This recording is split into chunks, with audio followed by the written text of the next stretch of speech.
Goldie just said these guys are taking the mentality, hey, kind of the playoffs are just starting a little early for them. You got to start piling up some wins, and you got to win some must-win games. So why not start now? Is that the mentality you want to hear from them?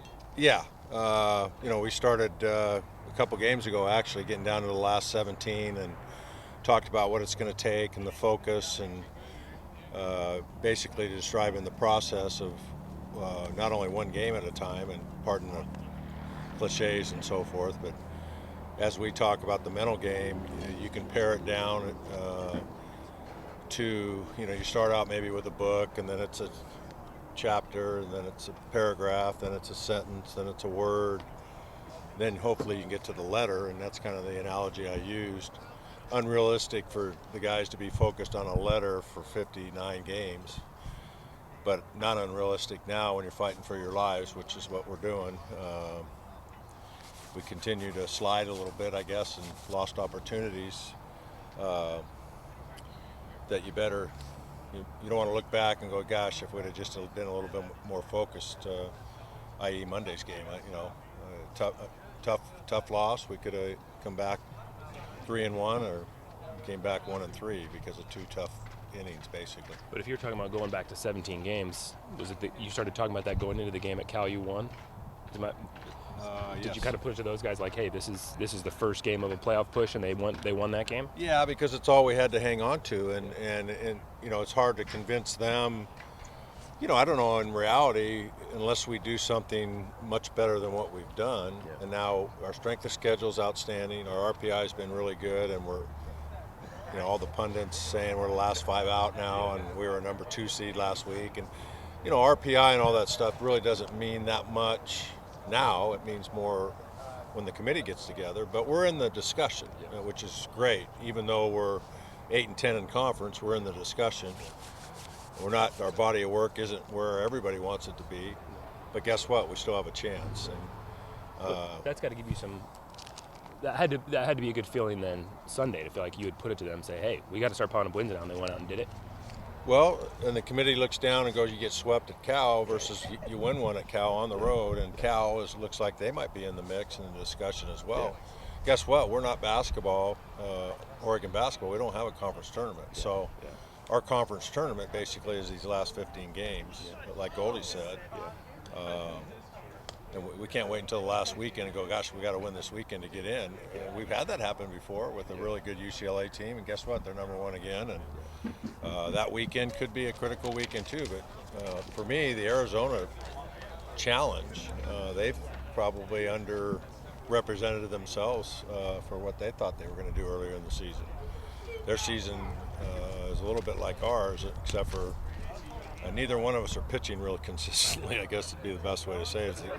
Both our ERAs are astronomical. They're the only ones that have more walks than us in the conference, and it's a very offensive environment in Arizona. And they're well coached and tough and play good offense and all the difficult things. So we can't, I'm talking about UCLA, but we need to do well this weekend, and if we don't, we regroup and see if we're still alive, basically. And we're hanging in there. There's not all the nails in the coffin are there yet.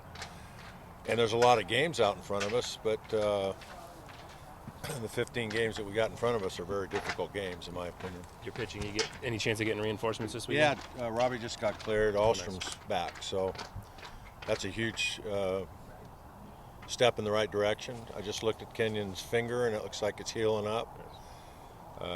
What did Robbie mean to you guys before he got sick? Well, he was our best starter. Yeah. In a group that was inconsistent up and down and has been. He became our best, most consistent starter once we put Nelly in the bullpen. So looking at the freshmen, I mean, you said a few weeks ago they have high highs and low lows with this freshman group. I mean, how do you keep them at this point late in the season? A lot of them have never played a season this long before, from letting that fatigue set in and letting the lows kind of be the lows, maybe just bumping up the floor of those lows. Yeah, subtly, little things like we didn't run the bases the last 2 weekends in batting practice, the wear and tear on that. And Nowitzki had arguably 3 of his worst at bats at the end of Sunday's game, and I'm sitting there going, wow, do we rest him on Monday? And then he's one of our best players on Monday. So is it tired? Is it fatigue? Is it mentally fatigued? Or is it just baseball? Sometimes guys have bad at bats and they have to bounce back. So We're keeping our eye on that. Heck, it's not just the freshmen. Gabe Matthews and Spencer Steer have logged a lot of playing time, a lot of innings. They hardly ever come out of the game, and even though they're upperclassmen and can kind of pace themselves a little bit better, our eyes are on them too. Certainly more with the freshmen because they haven't been through the wars, and they're less experienced on using their energy stores when they need to in a long baseball season. So we'll have to help them with that and keep them out of certain things and keep them out of infield sometimes. But if you ask them, they'd rather be in the lineup than out of the lineup for sure. Sam and Max playing the infield. Sounds like it's gonna be really hot this weekend down there, and that'll affect that infield. I'm sure even beyond the normal circumstances. Just you feel like they'll be ready for the challenge that presents just the conditions down there. Yeah, both of them are from California, so they played in heat before, and I think even the coaches get worn down. I guess it's gonna be 94 a couple of the days, and that's drastic. I'm glad it's really nice here and will be for the next couple of days. And we just came from California, so heck, there's been times late in the year we go to Arizona. My very first year, we wilted it to that heat. It was over 100, but I don't know.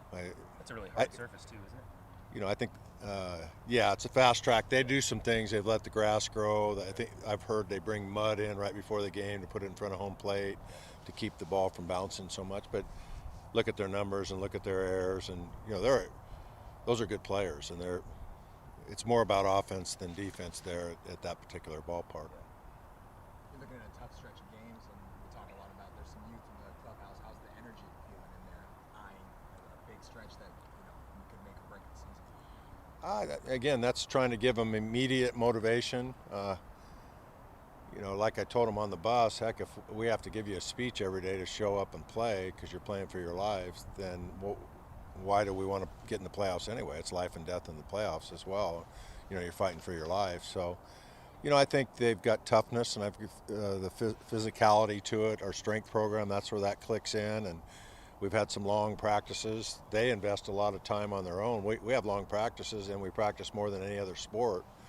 But then they do extra things on their own, So that's what baseball players do. And the analogy I use, you want to play in the big leagues? Well, guess what? It's not 59 games in the big leagues, and they're in planes and changing time zones and playing 162 games. And so if you really want to be a major league baseball player or a pro baseball player, this is nothing compared to that. Guys like Tanner and Max, I know they're young, but they're such energetic guys. Can they even be leaders in that regard at this time of year?